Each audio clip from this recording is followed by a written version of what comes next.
பகுஜன் சமாஜ் கட்சியின் தமிழ்நாடு மாநில தலைவர் அன்பு சகோதரர் ஆம்ஸ்ட்ராங் அவர்களை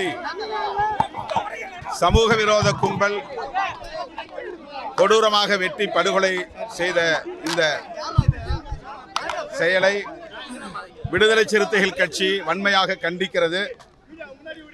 அவர் ஏழை எளிய மக்களுக்காக தன்னை முழுமையாக ஒப்படைத்துக் கொண்டவர்.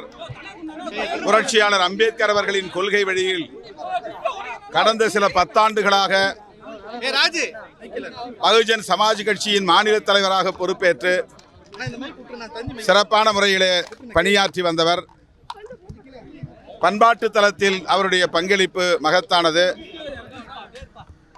பௌத்தத்தை பரப்புவதே இந்த மண்ணில் சமத்துவத்தை ஏற்படுத்துவதற்கான மாற்று அரசியல் என்பதை தொடர்ந்து உயர்த்தி பிடித்தவர். தன்னுடைய குடியிருப்புக்கு அருகே, இல்லத்துக்கு அருகே ஒரு புத்த விகாரையும் புதிதாக கட்டி எழுப்பியிருக்கிறார். தமிழ்நாடு முழுவதும் அப்படி புத்த விகாரங்களை கட்டுவதற்கு பெரும் துணையாக இருந்திருக்கிறார்.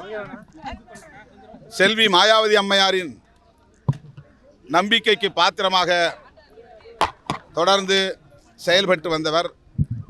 நாளை காலை அவர் ஆம்ஸ்ட்ராங் அவர்களின் உடலுக்கு அஞ்சலி செலுத்துவதற்கு, மரியாதை செலுத்துவதற்கு சென்னை வருகிறார்.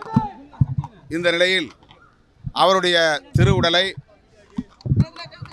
பெரம்பூர் பகுதியில் உள்ள தனியார் பள்ளி ஒன்றில் பொதுமக்கள் பார்வைக்கு வைக்க உள்ளோம். தமிழக அரசு அதற்கான அனுமதியை வழங்கியிருக்கிறது. அதேபோல அவருடைய கட்சி அலுவலக வளாகத்திற்குள்ளே அவருடைய உடலை நல்லடக்கம் செய்வதற்கும் அனுமதி அளிக்க வேண்டும் என்று பகுஜன் சமாஜ் கட்சி கோரிக்கை வைத்துள்ளது. அந்த கோரிக்கையை விடுதலை சிறுத்தைகளும் வலியுறுத்துகிறது. ஆகவே தமிழக அரசு அதை பரிசீலிக்க வேண்டும். அவருடைய சொந்த இடத்திலேயே, பட்டா இடத்திலேயே, கட்சி அலுவலக வளாகத்திலேயே அவருடைய உடலை அடக்கம் செய்வதற்கு அரசு அனுமதிக்க வேண்டும் என்று கேட்டுக்கொள்வதோடு, இந்த கொலையின் பின்னணியில் உள்ள உண்மையான குற்றவாளிகளை கண்டறிவதற்கு உரிய நடவடிக்கைகளை மேற்கொள்ள வேண்டும். அவர்களை கைது செய்ய வேண்டும். இப்போது சரணடைந்திருப்பவர்கள் உண்மையான குற்றவாளிகள் இல்லை. அந்த கொலையில் சம்பந்தப்பட்டவர்கள், அவர்களை தூண்டிவிட்டவர்கள் அனைவரும் கைது செய்யப்பட வேண்டும். ஆகவே சரணடைந்தவர்களை கைது செய்துவிட்டோம் என்ற அளவிலே புலன் விசாரணையை நிறுத்தி கொள்ளக்கூடாது.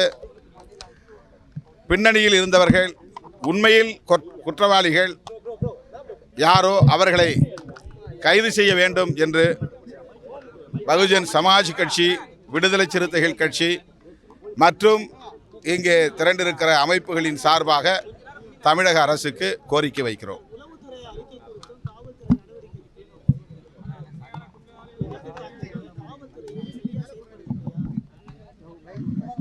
இவர் பொதுமக்களுடைய பிரச்சனைக்காக பல்வேறு நடவடிக்கைகளில் பொதுமக்களுக்காக தலையிட்டிருக்கிறார். அதனால் அவருக்கு ஆங்காங்கே பகை எழுந்தது உண்டு, முன்விரோதம் உண்டு. இது போலீஸுக்கு நன்றாக தெரியும். அவருக்கு உரிய பாதுகாப்பை காவல்துறை வழங்கியிருக்க வேண்டும். அது அதிர்ச்சி அளிக்கிறது. குற்றவாளிகளை கைது செய்வதாவது அவர்கள் விழிப்பாக இருக்க வேண்டும். அதிலும் அவர்கள் அலட்சியமாக இருந்துவிடக்கூடாது என்று வலியுறுத்துகிறோம்.